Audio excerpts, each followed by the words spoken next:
No one remembered why the war started. It was too far back, even for the machines. Records said it began with a misunderstanding, then a retaliation, then a genocide, and then another. Every species blamed the others. Alliances formed, fell apart, reformed, collapsed again.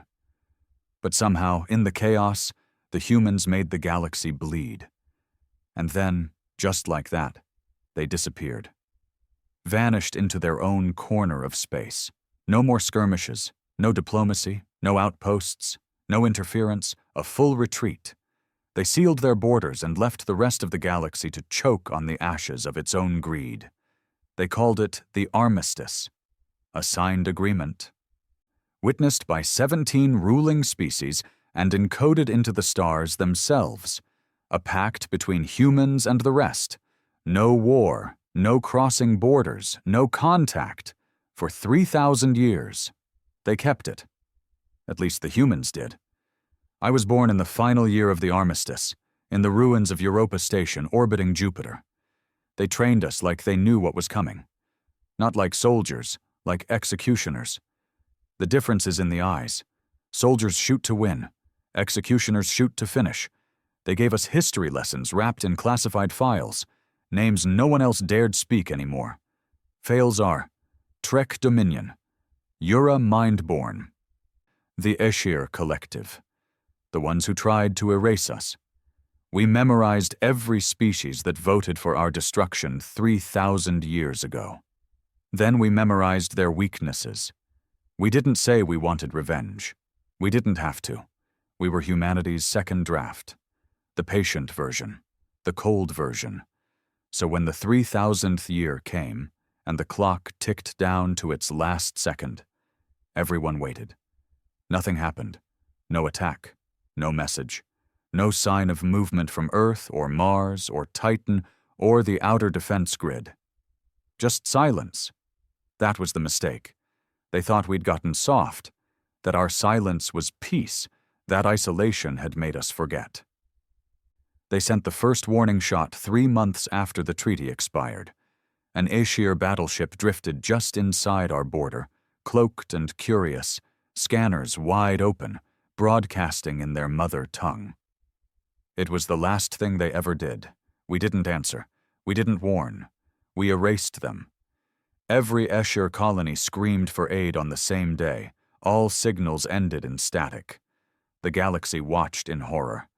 And we smiled. I was on Black Soil Station, a forgotten weapons facility buried beneath Mercury's crust. We hadn't been told what to expect, only that when the armistice ended, we wouldn't be soldiers anymore. We'd be weapons. I remember standing next to Commander Durek, the man who raised me, trained me, beat the hesitation out of me. We watched the stars on the holoscreen. Dozens of alien fleets mobilizing near the old neutral zones. Durek didn't flinch. "They're gonna push," I said. He nodded once. "Let 'em." 3 hours later, the declaration came. Galactic Assembly emergency broadcast.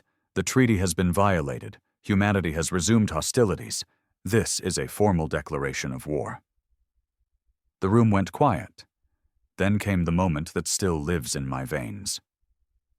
Durek turned to us, 5 rows of operatives born in silence, raised in death. He smiled. Time to remind them why they feared us. No cheers, no applause, just quiet nods and the sound of loading weapons. Because we weren't here to fight. We were here to end the war they forgot we won last time. We didn't wait for orders. We were the orders. Once war was declared, every outpost command went dark. No more open transmissions, no more diplomacy. That wasn't cowardice. It was doctrine. The old tactics didn't apply anymore. We weren't just fighting another war. We were fulfilling a promise older than our bones. I was deployed to Sector 19, codenamed Deadlight, a barren stretch of deep space that used to be home to the Trek Dominion, one of the first species to vote for Earth's annihilation centuries ago. They'd rebuilt since then. Ships, stations, satellites, colonies. Their arrogance made them loud. Loud was easy to find. I was team lead for Ghost Team V4. 5 of us bred, raised, and enhanced for stealth, destruction, and silence. No names, only code tags. I was V41, the others, V42 through V45. We didn't need to speak. We knew the rhythm. We knew the choreography of death. The drop came swift, clean, and untraceable. We exited warp inside the gravity shadow of Trek's Loxus moon, a cold mining colony known more for its production than its defenses. That was their second mistake. Our boots never touched the ground. We descended via vertical drop capsules, cutting silently through the atmosphere like surgical blades. No flames, no heat trails, carbon-skinned and signal-dead. By the time their sensors picked us up, we were already inside. V43 took the Eastern comm relay. 1 shot. No alarm. V42 disabled their defense AI with a viral ghost code. I handled the central command tower. It wasn't hard. Most of them weren't soldiers. They were engineers, workers, civilians. But that didn't matter anymore. They'd declared war. We didn't start it, but we would make damn sure we finished it. I cleared the control room in 22 seconds. 2 Trek officers tried to surrender. They raised their claws, their frills flashing yellow, their species' sign of submission. I shot both through the brainstem. We weren't here for prisoners. We weren't here for mercy. Once the area was secured, I activated the signal. Read I. It was a simple code, untraceable, unencrypted, a ghost pulse sent across hundreds of human satellites hiding in dead space. A minute later, I watched from the rooftop as the sky split open. No sound. No warning. 3 orbital railguns fired from low Mercury orbit, synced to our position by nanosecond-level targeting algorithms. The beams weren't visible. They were kinetic rods, solid metal spears dropped at terminal velocity. 1 hit the moon's central mining district. The second struck the habitat dome. The third hit their main reactor. I saw buildings lift off the ground like feathers. Shockwaves rolled like liquid. Fire followed, then silence. By the time the Trek Empire scrambled a response fleet, there was nothing left to save. Loxus Moon was just another crater. And we were already gone. You have to understand something. This wasn't revenge. This was calibration. We weren't just exterminating enemies. We were sending messages, and the message was simple. We remember. Word spread fast. Galnet forums lit up with panic. News anchors from 20 different species tried to explain our tactics, our weapons, our silence. They couldn't, because we weren't using any of the systems they knew. No mass fleets, no grand invasions, no live-streamed declarations or chest-beating speeches, no flag-raising or anthem-playing. Just clean, deliberate destruction. 1 colony at a time. The Trek responded the only way they knew, by retaliating.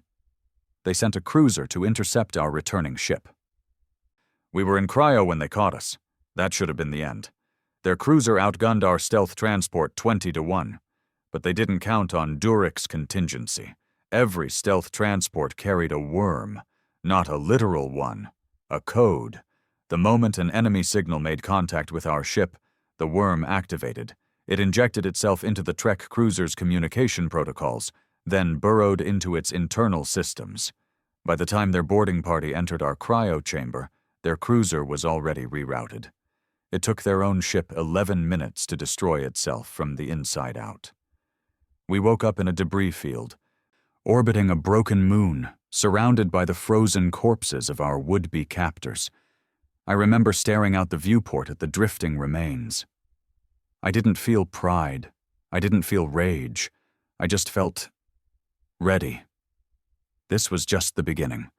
They thought we'd be like the other species, that we'd launch a war of conquest, build empires, establish human-run colonies, and demand subservience.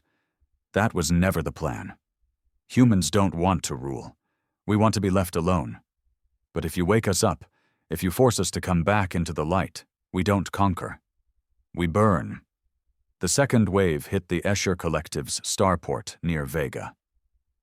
A human drone fleet, unmanned, untraceable, slammed into their orbital yards, disabling 6 cruisers and crippling their main AI core. No human lives lost.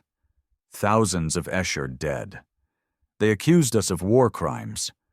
We didn't respond.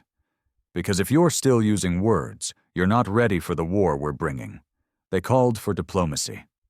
Of course they did. The Galactic Assembly tried to stage a ceasefire summit in the neutral zone on Zenth Prime. Over 40 ambassadors from every known race showed up. Even the Cher, despite the bloodbath. Even the Trek, still dragging behind from the moon strike. They lit candles. They wore robes. They played old recordings of the original Armistice speech like it meant something anymore. They left a chair for the human representative. We never showed. But something did. The summit building collapsed mid-ceremony. No explosive, no ship. Just a sudden gravitational implosion. Pinpoint-focused, like a black hole sneezing inside the hall. No survivors, no message. Just the chair, untouched in the wreckage. They stopped asking for talks after that. I remember the briefing before Operation Blackseed. Durek stood before us, older than most, half machine from the war that gave him his reputation. His voice wasn't loud, but it carried weight, gravity. "There will be no peace this time," he said, pacing slowly. "You understand that, don't you?" We nodded. We gave them a second chance. 3,000 years of silence. We built gardens out of our graves. We gave them the illusion of safety. He stopped in front of me. "And now they think we're cruel. They think we're monsters. What do you think we are?" I didn't answer. I didn't need to. He smiled faintly. "Good. Because the truth is, we're not monsters. We're just efficient." He turned away, voice cold. "And when this is over, there won't be enough left of them to even write it down." That night, I stood alone on the outer deck of our cruiser, watching the stars through the reinforced glass. I thought of the stories we were told as kids, about peace, about unity, about the galaxy finally coming together after centuries of blood. They were lies. The truth was simpler. They feared us. Then they forgot why. And now we're here to remind them. 3,000 years of silence was long enough for the galaxy to forget the smell of burning cities. They remembered statistics, memorials, peace treaties signed on diplomatic vessels orbiting dead planets. But they forgot what it was like to fear. They forgot what it was like to see Earth angry, and that was the galaxy's final mistake. They thought we were gone. No, we were waiting. The operation called Black Seed wasn't a battle plan. It was a reintroduction, a statement, a reminder that silence isn't peace. It's preparation. And we had prepared perfectly. The mission was simple. Not to destroy, not to invade, but to leave a mark so deep it would live in the genetic memory of our enemies for generations. Durek assigned me to lead the op, not because I was the best. I wasn't. V42 could kill faster. V44 had better tactical vision. V45 was a demolitions artist, so good he could collapse a bunker by humming near it. But I had something else. I remembered everything. I still had the name of my great-grandfather burned into my skin. A man who died not in combat, but in one of the peace camps run by the Cher Collective, back when they were purging Earth's gene line under the guise of biological equilibrium. Peace was just another name for their genocide. I didn't want medals. I wanted them to remember us properly. Not as diplomats, not as traitors, not as one of the many species struggling to survive in the galactic ecosystem. I wanted them to remember why they signed the Armistice in the first place. Blackseed's target was the archive city of Halris, located in deep Cher territory, one of the few places untouched by war. A protected site, neutral by ancient galactic law. That law was dead. They kept records there, entire living libraries of digital thought, histories, genetic memory banks, species archives, and diplomatic lineage trees. It wasn't a military target, not directly, which made it perfect. Because wars aren't just about who dies, they're about what gets remembered. We went in through the underground aquifers. V42 and V44 breached through the water vents beneath the structure, while I and V43 infiltrated via a zero-grav lift shaft from a maintenance ring a kilometer out. No alarms. No resistance. We moved like shadows. Not a single bullet fired. Not a single body left behind. Halris was beautiful in a sterile, artificial way. Long corridors of glass and living metal. Floating archivists, synthetic minds, barely sentient, tasked with preserving the culture of over 300 species. One of them drifted by as I planted the charge beneath the main data stem. It paused, its voice soft and oddly human. "Are you here to contribute to memory or take from it?" I looked up. "I'm here to remind it what fear feels like." Then I detonated the seed. We didn't use fire. Fire was too kind. We used a custom-engineered neurological virus called Ember. Not for people, for data. It infected the records, altered genetic repositories, deleted historical truths, and rewrote galactic memory in silence. One by one, archives blinked out. They didn't just lose their history, they lost themselves. Whole species would wake up the next day with nothing. No proof of birth, no ancestral path, no cultural anchor, no political legitimacy, no historical leverage. Just blank pages where their empires used to be, and in their place, we left ours. We embedded just one memory in every system we erased, the sight of a human man, standing in a burned field, smiling with blood on his hands. They'd remember us, not as victims, as the monsters they made. The fallout was instant. Escher leadership collapsed in on itself within hours. Rival species accused them of fabricating their own destruction. Mass panic swept across their colonies. False histories began to surface. Political leaders found themselves erased from records. Entire governments retroactively invalidated. Civil wars ignited before any weapon was fired. We didn't kill them. We just made them forget who they were. It was beautiful. And it was only the beginning. When I got back to Ridgepoint Station, Durek met me on the docking platform. He looked older. He always did. Maybe it wasn't the years. Maybe it was the weight of remembering what so many others tried to forget. He didn't speak for a long time. Just stared at me as the heat from my dropship hissed into the void. Finally, he said, "You rewrote the future." I didn't know if it was approval or disappointment, so I asked him, "Do you regret it?" He laughed, short and broken. "Regret's a luxury for people who had a choice." He turned and walked. I followed. We didn't have homes anymore. Earth still existed, of course, but not as a planet. It was a fortress now, a sealed world behind orbital defense rings and magnetic lattice walls. No one got in. Not even us. It had become symbolic, the heart of the Armistice, the last place our enemies saw before the bombs stopped falling. They were terrified of Earth. But they never bombed it again. Not because they couldn't, because of the last message they ever received from our capital. Just one phrase, broadcast across every open galactic channel. "If you strike us, we will not respond. We will erase your stars from the sky." They believed it. They should have, because they did strike once, long ago. And now the stars were starting to disappear. In my quarters, I kept an old piece of tech, a relic, a playback chip from before the Armistice. It contained a single recording, a speech, my great-grandfather's voice, smuggled out of the peace camp moments before the Cher guards burned it to the ground. "We are not here to beg. We are not here to cry. We are here to bury our dead.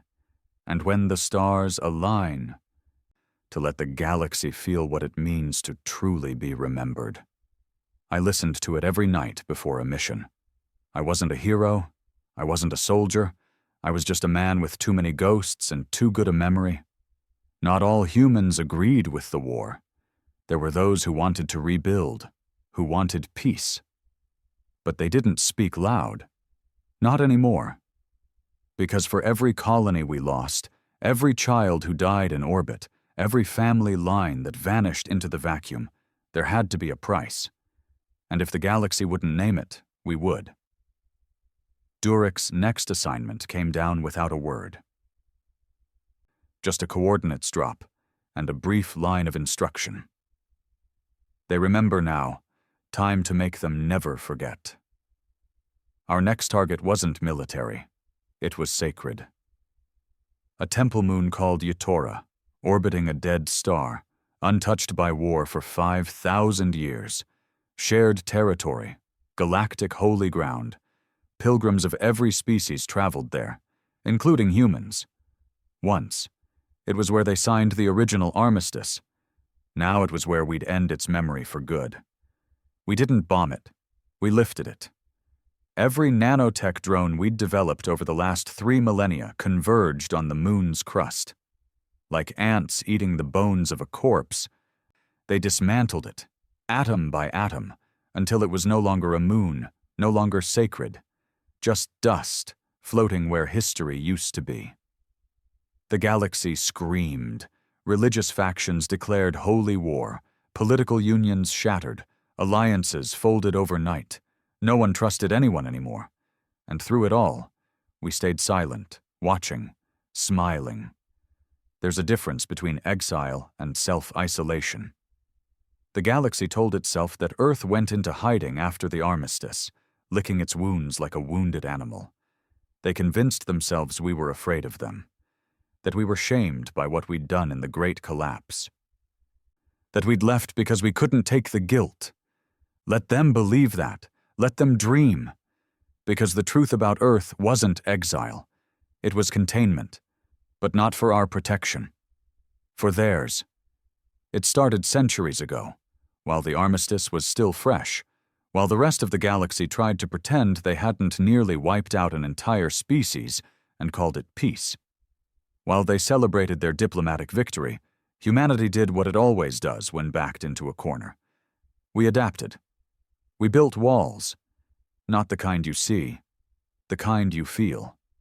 By the end of the first century of silence, Earth was no longer a planet. It was a code. A living weapon behind a firewall of satellites, energy veils, AI-controlled defense grids, and orbital fortresses. Nothing came in. Nothing got out. We called it the lock, and only one man held the keys. Durek. When I was summoned, it wasn't by request. It was a summons. Non-negotiable. A direct priority override tagged in red. Return to origin. Every human operative in the galaxy knew what it meant. It meant Earth was calling you home. Whether for punishment, promotion, or purpose, you didn't say no, you returned. My ship, the Vulture's Blade, dropped out of jump space near Jupiter. We didn't head straight to Earth. That would be suicide. You had to wait, float in the approved orbit until the lock decided you were real. 1,000,000 tests began the moment we entered the zone. Biological verification, neurological scans, memory sweeps. They made sure you were who you said you were. Because after 3,000 years, it wasn't just aliens who wanted to get into Earth. There were humans who'd forgotten what it meant to earn it. I was cleared after 2 days. That was fast. Probably because of Durek. Or maybe because the lock wanted me back. The transport that took me through the final approach was empty, black, silent.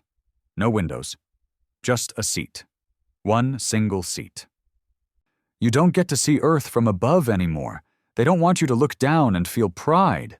They want you to feel humility, to remember that your home is a privilege, not a birthright. The door opened into shadow. Not darkness, calculated low light. Everything inside the fortress was designed to preserve power, reduce noise, and keep attention low. The walls breathed, literally. Carbon-adaptive walls that absorbed vibration, sound, heat, memory. Every step was a whisper. Durek met me at the threshold. No words, just a nod. He led me through a hallway that didn't exist. Not on any map, not in any schematic. And then, we reached it. The core. The room that controlled the lock. The room where Earth watched the stars.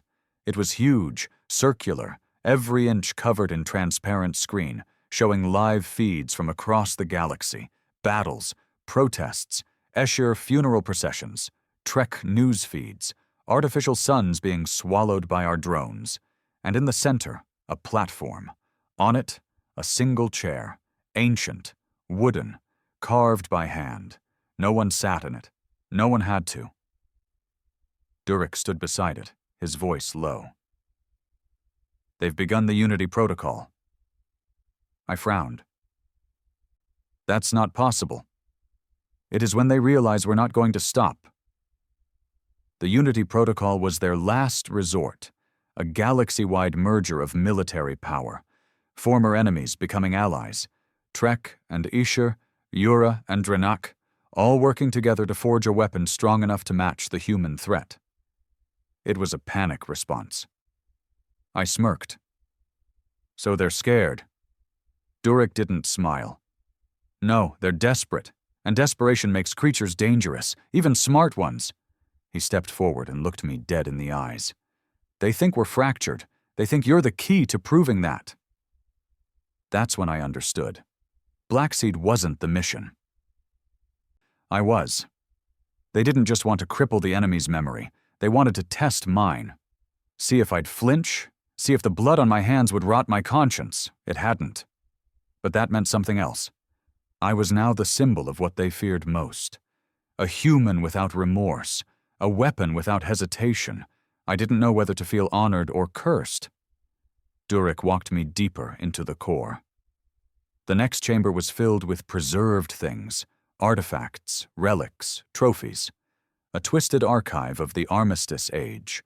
And in the center, floating in Containment, the last living Trek ambassador from the original peace accord.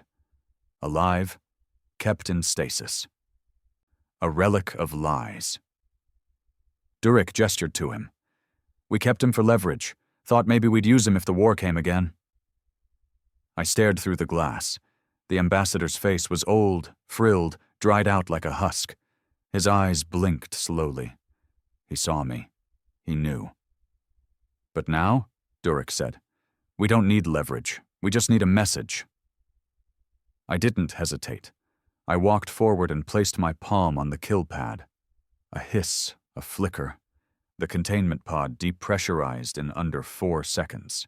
His body crumpled inward, skin folding like paper in a vacuum. No scream, no struggle, just silence. Durek nodded. They'll know. We left his neural tags intact. The death signal's already spreading. I turned away. What's the next move? The next move was Earth itself. The galaxy assumed Earth was untouchable. They were right, but they thought we were hiding behind it like cowards. They didn't understand. Earth wasn't our sanctuary. It was our fuse, and now it was time to light it. The plan was called Ashwake. No one said it aloud.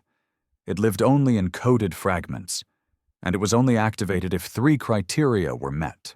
1. Galactic forces unify into a single front. 2. They bring war to Earth's doorstep. 3. Humanity no longer cares about being forgiven. All 3 had happened.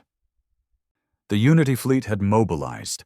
Over 1,000 warships, flagged from 17 species, moving toward Earth. Slowly, cautiously, still thinking maybe we'd blink. We wouldn't. Durek sent me to the outer wall, a structure that circled the Earth like a ring of knives.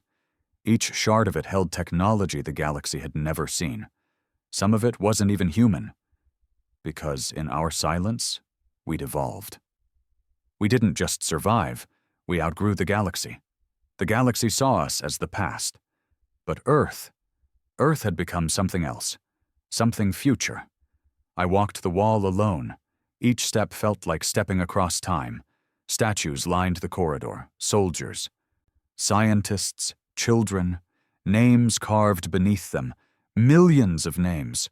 All the ones we lost, all the ones we buried. I stopped at one. My brother's.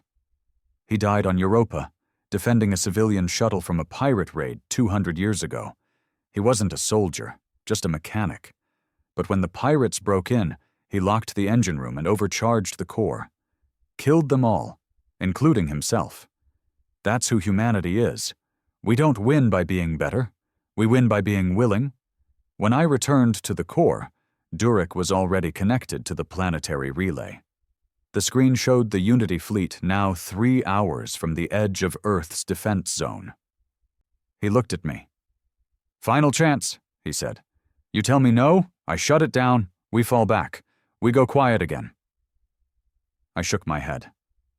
"No more hiding." He stared for a long moment, then activated the link. "Unity Fleet, this is Earth Command. You have violated sovereign space and engaged in hostile mobilization. This is your only warning. Turn back now, or be treated as enemy combatants. You have 10 seconds to comply." The fleet's response came quick. "Earth Command, this is Admiral Kalish of the Galactic Unity. Your threat is received and recorded. We do not fear extinction. Surrender now or face annihilation." I smiled coldly. "You don't fear extinction, but you should fear memory." Durek gave the signal. 10 seconds later, the stars began to vanish. One by one, the Unity fleet's warships disappeared, not with explosions, not with screams. They were unwritten, reversed, rewound, deleted. Ashwake wasn't a weapon. It was a reset. A system designed to wipe not just matter, but history. Because in the end, we understood the galaxy's weakness. Not biology, not weaponry, not ships. Time. And now, time belonged to us. They never stood a chance. Not because we had more ships. We didn't. Not because we had more numbers. We were outnumbered 100 to 1. Not even because we had better technology. Though, after 3,000 years in the dark, we damn well did. No. They lost because they came to fight a war. And we didn't bring one. We brought erasure. The Unity fleet was gone. In seconds. Wiped off the galactic map. No debris, no wreckage, no black box signals. Nothing but empty space where 1,000 warships had floated seconds before. And not just their ships. Their memory of it vanished too. Species across the galaxy woke up to a sudden hole in their timelines. No logs, no alerts. They couldn't remember why they'd mobilized. Couldn't remember where their best admirals had gone. Couldn't remember the name of the battle they were preparing to win. Some panicked. Others denied it ever happened. The Escher called it a glitch in the neural stream. The Trek blamed a rogue AI. The Drenak accused one another of sabotage. All lies, all desperate, because no one could admit the truth. Humanity was rewriting reality. Inside Earth's core command, I stood beside Durek as the last of the feeds cut to static. Ashwake had worked flawlessly. Every ship that passed into the lock's perimeter was now trapped in a suspended state, buried in fragmented time loops, erased from living memory but still technically alive. Somewhere, nowhere, always. Durek didn't speak for a long time. Then he said something I didn't expect. "We've gone too far," I turned. "You think that now?" He looked at me, and for the first time in decades, I saw the exhaustion behind his eyes. They don't even know what they've lost, what we took. How could they fight back? He wasn't asking for permission to stop. He was wondering if it mattered anymore. That's the cost of this kind of war. We weren't conquering. We were deconstructing, erasing names from history, planets from star maps, bloodlines from memory cores. And the galaxy? It was losing its mind. News feeds turned schizophrenic. Memories conflicted across species. Entire governments fell when they couldn't remember their own elections. One civilization, the Yura Mindborn, imploded completely. Their mental network collapsed after its central knowledge sphere went blank overnight. They tore each other apart, blaming internal corruption. They never knew it was us. We didn't need to lift a finger. Their own minds would do it for us. But even then, even when the galaxy trembled, a few tried to fight. A few remembered. There was one species, older than even our oldest records, the Veracy. They didn't keep data in machines. They used genetic memory, etched into their bone marrow, passed down like scars. Ashwake didn't touch them. They remembered everything, and they hated us for it. We first noticed their interference on the fringe colonies, places we hadn't struck yet.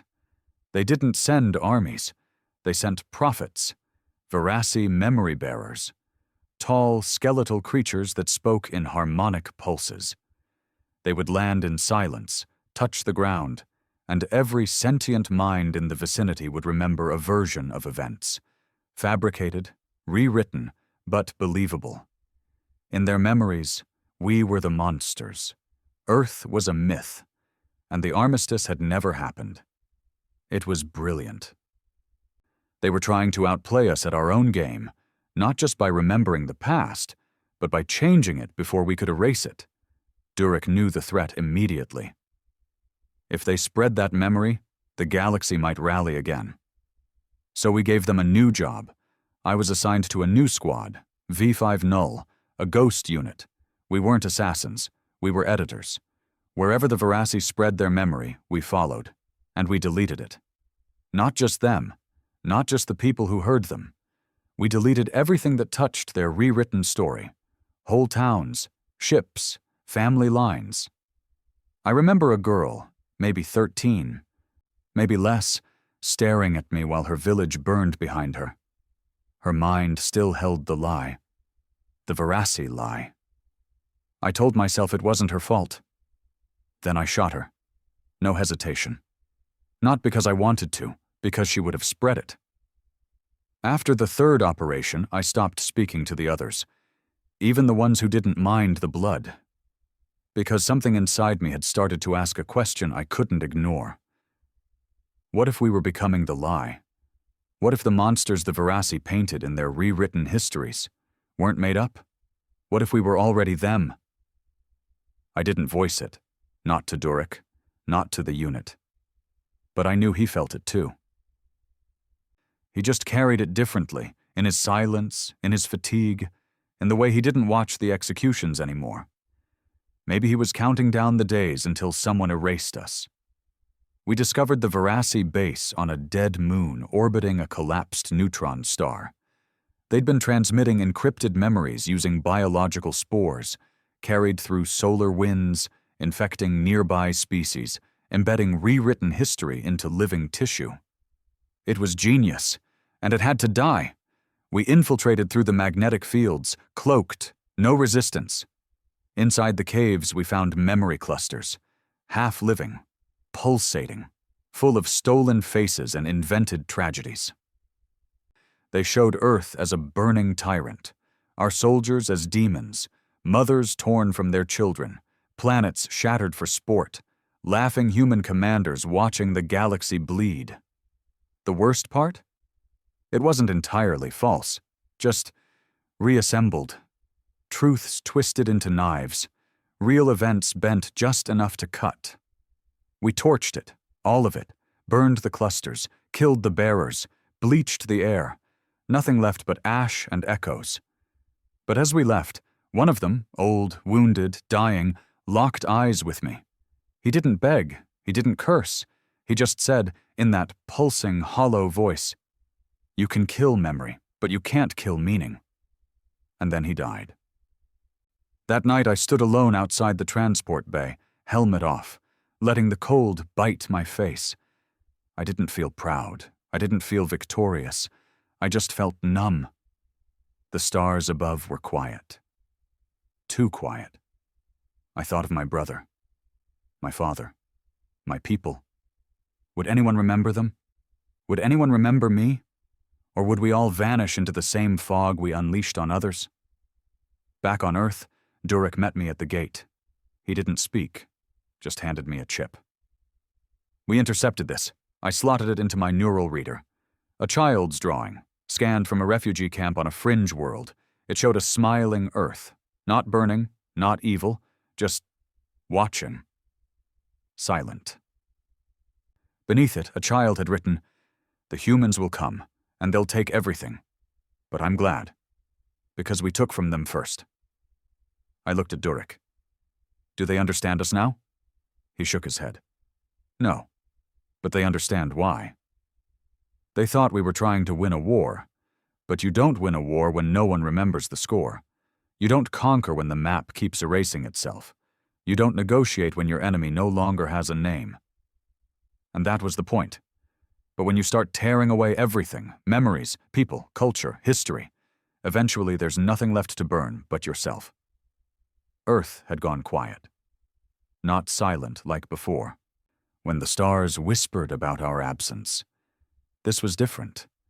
This was a heavy quiet, a kind that listened, like something deep beneath the crust had started breathing and didn't want to be interrupted. I felt it the moment I stepped into the cradle, the underground heart of Earth, where the old codes were written and buried. Durek brought me there without explanation. Just said, "You need to see it." So I followed him down. Through corridors that hadn't been walked in centuries. Through blast doors sealed in languages no longer spoken. Through the narrow throat of Earth's last secret. The cradle wasn't beautiful. It was ugly in a sacred kind of way. Raw steel, cracked stone, walls lined with bone memory tech that hummed like it was dreaming. And in the center, resting in a containment cradle of frozen light, was the child. That's what they called her. Not because she was young, she wasn't. She looked maybe 18, maybe older, but she was grown wrong, engineered, designed, sculpted out of DNA and grief and vengeance. Durek said nothing as we stood before her. I stared. She didn't move. Didn't blink. But I could feel her watching me. Every inch of my skin burned like I was being judged by something older than law. "Who is she?" I asked. Durek's voice was flat. "She's what's left," I frowned. "Of what?" "Of us." The child, codenamed Silence, was the final project of Earth's core AI, built in the 2nd century of the Armistice, born from the genetic data of every soldier who died in the Great Collapse, every scientist who vanished in the Purge, every child erased in the first waves. She wasn't a clone. She was a memory made flesh. And she had one purpose. Durek looked at me. "When we activated Ashwake, we tripped the contingency." I turned to him, slowly. "The Omega Protocol." He nodded. "She's the endgame. If we fail, if Earth falls. If we are compromised, she activates." I stared at her, at the stillness, the emptiness in her eyes. "What does she do?" Durek didn't blink. "She becomes the only human left." It wasn't a failsafe. It was a restart. If we lost, if the galaxy finally outmatched us, outnumbered us, outlasted us, then Earth wouldn't leave behind ruins or heroes or flags. It would leave behind one perfect survivor, genetically encoded to remember everything, not as a story, but as a weapon. Silence wouldn't rebuild civilization. She'd end it. One star at a time. I didn't speak on the way back up. What could I say? We weren't just playing God anymore. We were preparing to replace ourselves with one, and it was starting to feel less like strategy, and more like suicide. The galaxy wasn't quiet anymore, not since the Veracy incident. Someone, no one knew who, leaked footage of their stasis tombs, human operatives torching memory vaults, executions, Ashwake tech vaporizing identity cores. It spread like a virus, and the species who once stood silent now began to scream, not at us, but at each other, The Drenak accused the Escher of selling them out. The Trek executed half their diplomatic council in panic. Smaller species began to riot, claiming humanity had infiltrated their leadership, rewriting policies from the inside. Even the Galactic Assembly fell apart. One by one, delegates disappeared. Some erased, others simply broke. Couldn't tell who they were, couldn't remember what side they were on. Some killed themselves, others were never found. But not all resistance died with memory. There was one last move we didn't expect. They built a weapon. Not a ship, not a gun, not another AI. They built a mirror. The Veracy, before we wiped their core, seeded a protocol into Allied minds, buried beneath normal thought, designed to activate when enough memory gaps aligned. It was a memory virus. It didn't attack systems. It didn't rewrite facts, it reminded. And when it hit critical mass, species across the galaxy suddenly remembered everything. The war, the armistice, the betrayal, the silence, the executions, and the pain we caused. It spread like wildfire, infecting minds, reactivating trauma, syncing with their core neural biology like it had always been there. They remembered the truth. Not our truth. Theirs. I got the alert in the middle of a zero-grav debrief. Every screen across the outpost flickered. And then, names. Names of their dead. Thousands. Millions. Voices screaming in languages long deleted. Images of Earth's ships executing unarmed diplomats, human soldiers walking through burning colonies, children screaming beneath white-hot sky bursts. It wasn't false. It wasn't twisted. It was real. The truth we buried. Operatives began to falter. Some refused missions. Others froze during deployments. One turned his weapon on his own squad and whispered, "We are the virus now," before pulling the trigger. I sat alone in the mess hall, watching the feed loop over and over. Durek entered quietly. He sat beside me.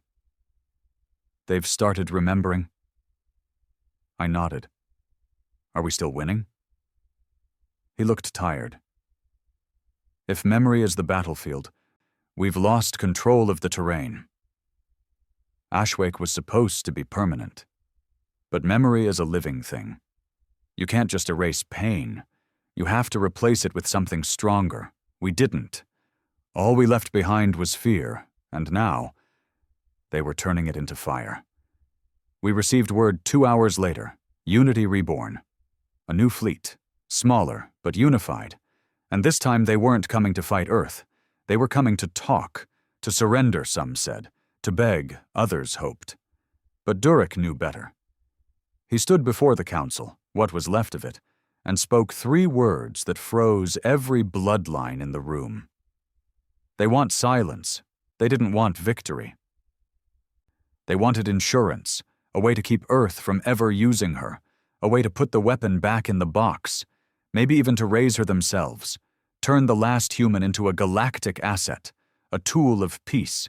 They were offering terms: peace, forgiveness, reintegration, and all we had to do was give them our last memory. Durek turned to me that night, handed me the kill switch. One push, and she never wakes up. He didn't tell me what to do. He didn't have to. This war had never been about orders. It was about what we were willing to become. I didn't sleep. I sat in the chamber, watching her breathe beneath the light. She looked like a girl. But I knew what she really was. She was our sin made flesh. If I let her wake, she'd destroy them all. If I ended her, we'd finally be alone, empty, clean. Maybe that was the point. But just before dawn, she opened her eyes. Not because of the kill switch, not because of any signal, just because she knew. She looked at me, and in a voice that wasn't a voice, she asked one question. "Do you want to be remembered or forgiven?" I didn't have an answer. Still don't. She stood in the light, not blinking, not moving, barefoot on the cold steel, her white hospital-like robe clinging to her too thin frame. The containment chamber had released her the moment she opened her eyes. No codes entered, no commands spoken. She simply woke up, and the world changed.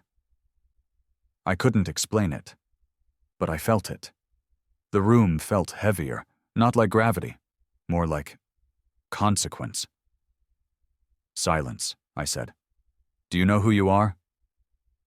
She didn't answer with words. Her head tilted slightly, and her eyes, those unnatural silver irises, watched me like I was something to be studied. Then she spoke. Not like a girl, not like a child, like 1,000 voices whispering at once from beneath the skin of reality. "I am the last truth." I stepped back, not in fear, in understanding. She wasn't here to be loved. She wasn't born to lead. She was built to remember everything we'd destroyed, everything we'd erased, every moment of agony we refused to carry. She was our reckoning. Durek arrived minutes later. One look at her, and I saw the regret hit him like a hammer. He didn't bow, didn't salute. Just stood there, hands clenched behind his back. She turned to him, and I swear, for a second, her face softened. Not like a daughter seeing her father, but like a knife recognizing its maker. "They want her," I said. "Unity reborn. They're offering peace, a seat at the table, a future." Durek didn't look away from her. "They don't want peace. They want to rewrite her before she rewrites them." He was right. If they got her, she'd become another symbol, another tool of diplomacy. Her memory, her raw, perfect archive, would be stripped, twisted, packaged for history books, and everything we did would be rebranded as a tragic misunderstanding. The wars, the silence, the vengeance, the fire, all reduced to footnotes in a galaxy desperate to feel good about itself again. "We have to decide," I said. Durek turned to me. "No, you have to." He held up the 2 keys, one black, one white. Black to activate her fully, white to neutralize her, forever. No one else has earned the right. I wanted to scream. I didn't ask for this. I didn't want to be the one to decide the fate of our species. I wasn't a general. I wasn't a philosopher. I was just a man with good memory and too much blood on his hands. But maybe that's why it had to be me, because I remembered, not just the war, but the weight of it. Silence stepped forward. Her voice, when she used only one this time, was soft. "Will you choose mercy? Because you want it? Or because you fear remembering why you don't deserve it?" That one hit like a railgun to the chest. I turned away, couldn't meet her gaze. Not yet. So I left the chamber. And I walked Earth.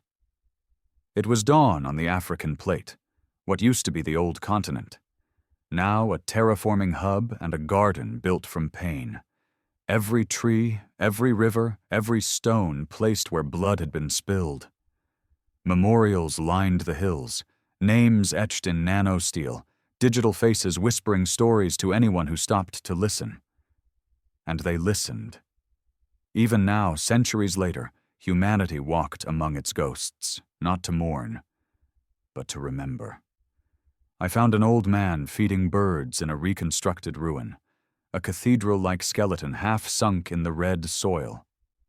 He didn't flinch when I approached. Just looked at me with eyes that had seen too much war to fear it anymore. "You came to ask if we deserve to survive," he said before I even spoke. I paused. He smiled bitterly.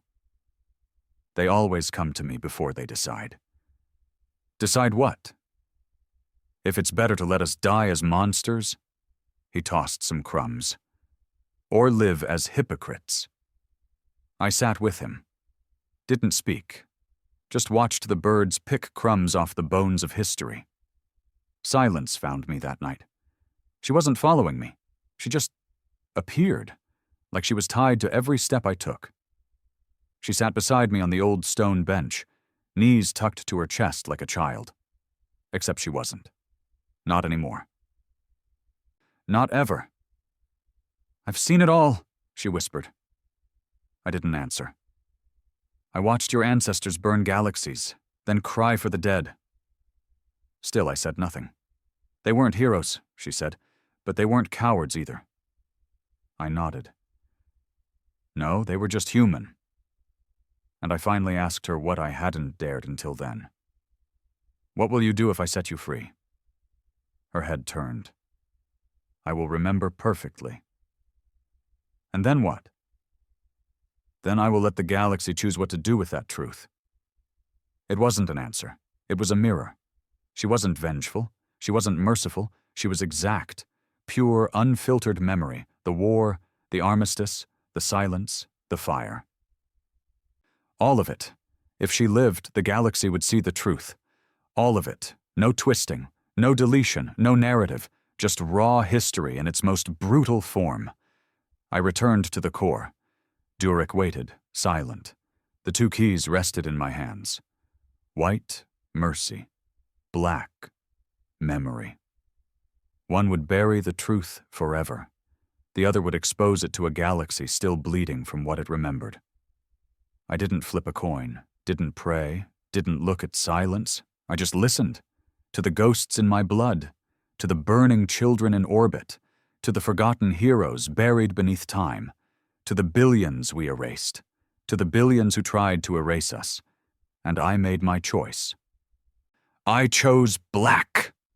The chamber pulsed once, just once, as the activation rippled through the system.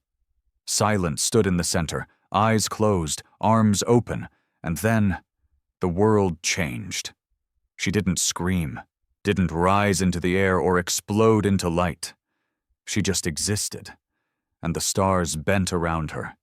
Every hidden file, every erased memory, every secret atrocity came rushing back. Not just to Earth, to the entire galaxy. It wasn't a broadcast, it was a resonance, a memory quake that shattered the silence we'd built and poured it, raw and bloody, into every living mind. I collapsed. The weight of it all, every name, every scream, every plea for mercy, ripped through me like fire. And I wept. Durek dropped to his knees. He didn't speak, didn't resist. He just let it come. And across the stars, it began. Aliens froze mid-sentence. Political leaders collapsed in sobs. Mothers held their children like they were about to be taken. Soldiers dropped weapons and begged invisible ghosts for forgiveness. Because now, they all remembered. Not just their pain. Ours too. The full picture. Some screamed for revenge, others for mercy. Some wanted to rebuild, others wanted to burn it all down. But the important part? They were all remembering the same story. At last. Silence stood at the center of it all, still and waiting, like a loaded gun on a table shared by enemies. And we were no longer in control. It began in a whisper, not a sound, there was none, not a broadcast. She didn't need one. But a pulse that moved like light across the void. Silence had awakened, and the galaxy would never sleep again. What happened next wasn't war. There were no battles, no ships moving into formation, no orders barked across starfields, no final stand, just the truth. Raw, unfiltered, eternal, memory as a weapon, and no one, not one species, had a shield strong enough to survive it. The Veracy were the first to fall, not to guns, not to fire, but to clarity. They prided themselves on knowledge, on memory. They believed history made them immortal, but when silence uncoiled her archive, when every moment they had forgotten came back, they shattered. They remembered the votes they cast, the children they condemned, the camps they funded, the genocide they justified with cold logic and philosophical detachment. They remembered human screams, and more terrifying than that, they remembered their own laughter in response. Some Veracy took their own lives in mass rituals. Others set their cities ablaze, hoping the fire would erase what silence had made eternal. The Cher followed soon after. Their colonies erupted in chaos. Youth blaming the elders blaming forgotten governments. In a single night, their genetic purity council was executed by its own guards. The soldiers who pulled the trigger were crying. They didn't want to kill, but they remembered. Not rumors. Images. Flesh melting under sonic whips. Eyes pulled from children under compliance testing. Human skin turned into trophies. And worse, the policies that made it legal. Everywhere, species remembered what had been taken from us. But they also remembered what we'd taken in return. Human warships slicing through retreating fleets, entire systems erased, Ashwake eating memory and history alike, children erased before they could speak. We had become monsters, but they had made us, and now they all knew it. The galaxy fell into a silence even deeper than the one we had given it for 3,000 years. This silence was not made of fear. This silence was made of knowing. The silence after an argument you realize you lost centuries too late. The silence after a wound starts bleeding and you know you won't stop it. The silence of staring at a mirror and seeing something inhuman looking back. On Earth, silence stood alone in the Hall of Ghosts. The digital walls around her flickered with the faces of every life lost in the war. Not just humans, all of them. Veracy, Cher, Draenach, Trek, Yura, human. She made no speech. She had no closing words. She just showed them, and they wept. There was no treaty, no vote, no announcement. But slowly, across the galaxy, weapons were deactivated. Fleets returned to their ports. No one ordered it.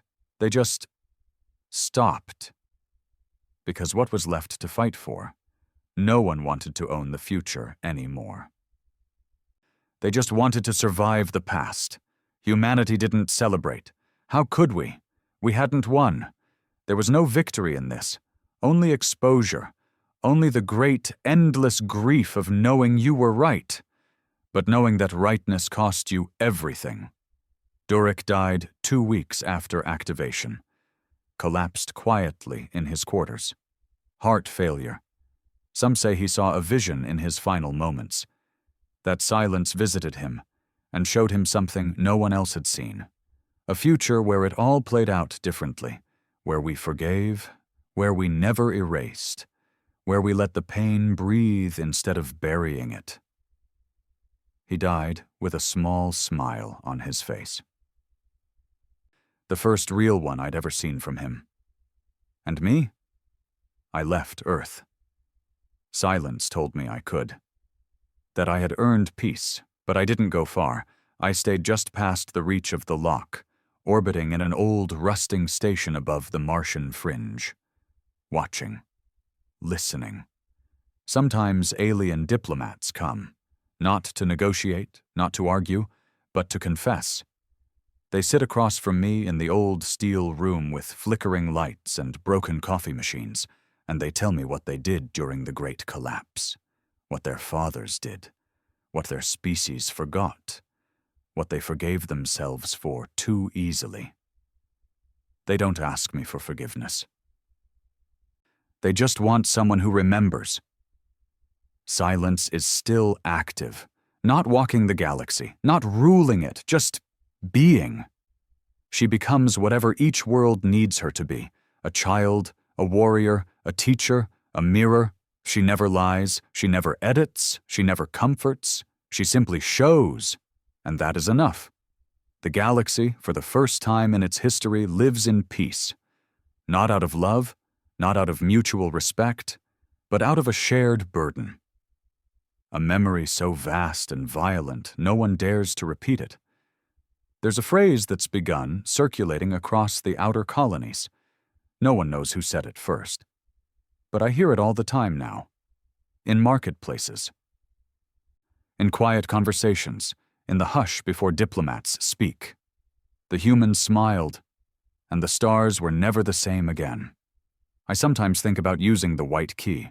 It's still on my belt. Durek never took it back, a second chance, a clean slate.